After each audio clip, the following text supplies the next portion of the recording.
વલસાડ જિલ્લામાં આજે પણ વરસાદ પડ્યો હતો। સવારથી જિલ્લાના તમામ તાલુકાઓમાં સાર્વત્રિક વરસાદ નોંધાયો। ભારે વરસાદને કારણે થોડા સમયમાં જ વલસાડના રસ્તાઓ પાણી થઈ ગયા। વલસાડ, ધરમપુર, પારડી, કપરાડા, ઉમરગામ અને વાપી તાલુકામાં વરસાદ વરસ્યો હતો। જુલાઈમાં જતા જતા મેઘો જમાવટ કરતો જશે। 8 થી 10 ઇંચ વરસાદ ખાબકી શકે। જતા જતા જુલાઈના 8 દિવસમાં મેઘરાજા જમાવટ કરશે। ગુજરાતમાં ફરી ધમધોકાર વરસાદ પડશે।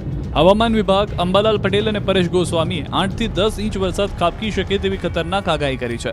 3 દિવસ બાદ ધોધમાર વરસાદનો રાઉન્ડ શરૂ થઈ રહ્યો છે। હવામાન વિભાગે આગાહી કરી છે કે 26 જુલાઈથી વચ્ચે વરસાદનું જોર। 27 થી 28 જુલાઈ ભારેથી ભારે વરસાદ પડશે। દક્ષિણ ગુજરાત, મધ્ય ગુજરાત, ઉત્તર ગુજરાત અને સૌરાષ્ટ્રમાં વરસાદ ભૂક્કા બોલાવશે। पहला जो गुजरात क्षेत्र है इसके लिए हेवी रेनफॉल का वार्निंग अगले 7 दिन के लिए है, 23 जुलाई से लेकर 29 जुलाई। और इसके आगे आपका 27 और 28 जुलाई हेवी टू वेरी हेवी का भी पूर्वानुमान है गुजरात रीजन के लिए। और सौराष्ट्र कच्छ के लिए हेवी रेनफॉल आइसोलेटेड प्लेसेस के लिए दिया गया है अगले 7 दिन के लिए, 23 से लेकर 29 जुलाई तक। તો અંબાલાલ પટેલના મતે 27 જુલાઈથી ભારેથી ભારે વરસાદ ખાબકશે। પૂર્વ ગુજરાત, મહીસાગર, વડોદરામાં વરસાદ પડશે। 27-28 જુલાઈએ ઘણા ભાગોમાં જળબંબાકાર થશે। નદી નાળા તળાવો છલકાઈ જશે। ઓગસ્ટની શરૂઆત સુધીમાં ભારેથી અતિ ભારે વરસાદ ગુજરાતમાં થવાની શક્યતા રહેશે।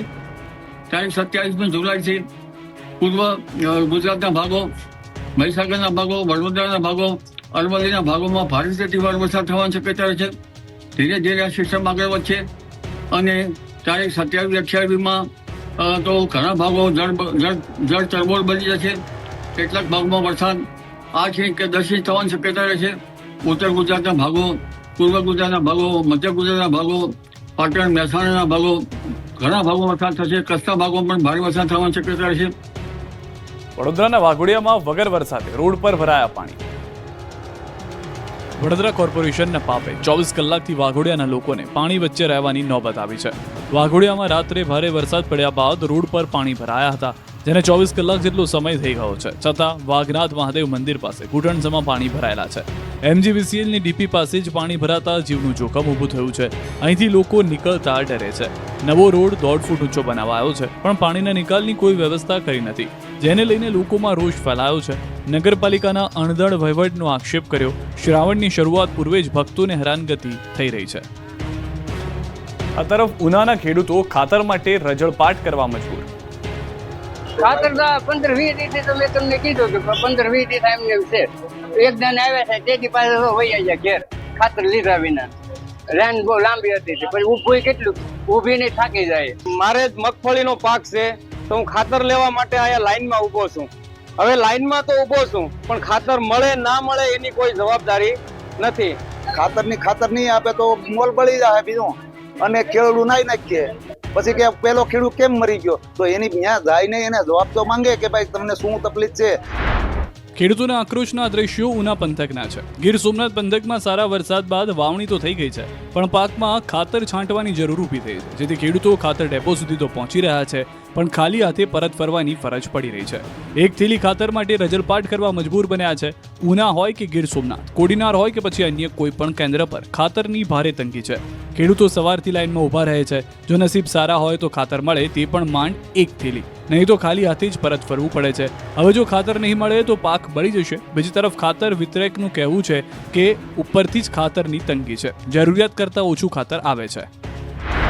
યુરિયા ખાતરનું વિતરણ ચાલુ છે અને યુરિયા ખાતરની અત્યારે શોર્ટેજ છે, કેમ કે કપાસ, સોયાબીન અને બધું વાવેતર છે અને ખેડૂતોને જરૂરિયાત પ્રમાણે મળતું નથી, ઉપરથી સપ્લાય ઓછો છે।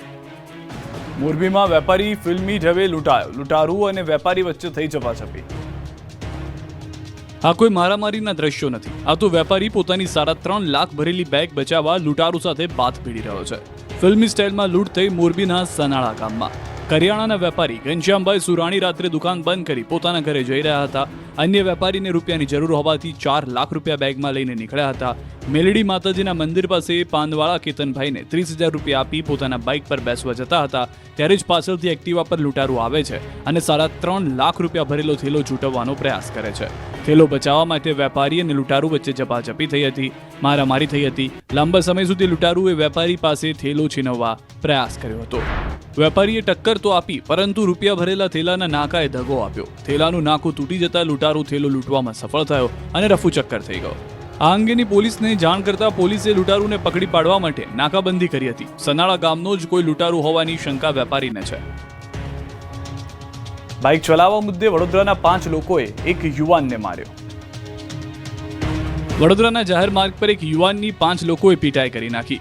અલકાપુરી વિસ્તારમાં કાર ચાલક જઈ રહ્યો હતો ત્યારે બાઇક ચાલકે કાર ચાલકને સાઇડ લાઇટ બતાવવા માટે ટકોર કરી હતી, જેથી કારમાં સવાર લોકો ગુસ્સે ભરાયા હતા. બાઇક ચાલકને ઊભો રાખી તેની પર તૂટી પડ્યા હતા. દ્રશ્યમાં જોઈ શકાય છે કે બાઇક ચાલકને 3 થી 4 લોકો પકડીને મારી રહ્યા છે. કોઈ ઢીકાપાઠુનો માર મારે છે તો એક વ્યક્તિ પકડી રાખે છે, બાકીના લોકો લાફાવાળી કરે છે. યુવાન થોડી વાર તો માર મારતા હોવાનો યુવાન પર ભારે પડે છે, પણ 4 લોકો ભેગા થઈ જતા યુવાન લાચાર બની ગયો. ખાનગી કંપનીમાં HR તરીકે નોકરી કરતા યુવાનને ઢીબી નાખ્યો. જાહેરમાં મારામારી કરવા લાગ્યા, જેથી રોડ ટ્રાફિક જામમાં જોવા મળ્યો.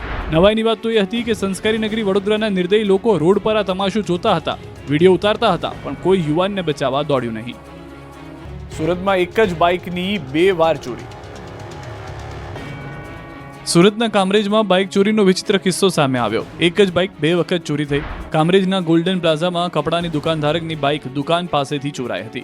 તે સમયે સ્થાનિક લોકોએ જોઈ જતા ચોર બાઇક મૂકી ભાગી ગયો. બાઇકને પેટ્રોલ પંપ પાસે મૂકી બાઇક માલિકને જાણ કરાઈ, પરંતુ બાઇક માલિક પેટ્રોલ પંપ પાસે પહોંચે તે પહેલા ચોર ફરી બાઇકની ચોરી કરી ફરાર થઈ ગયો.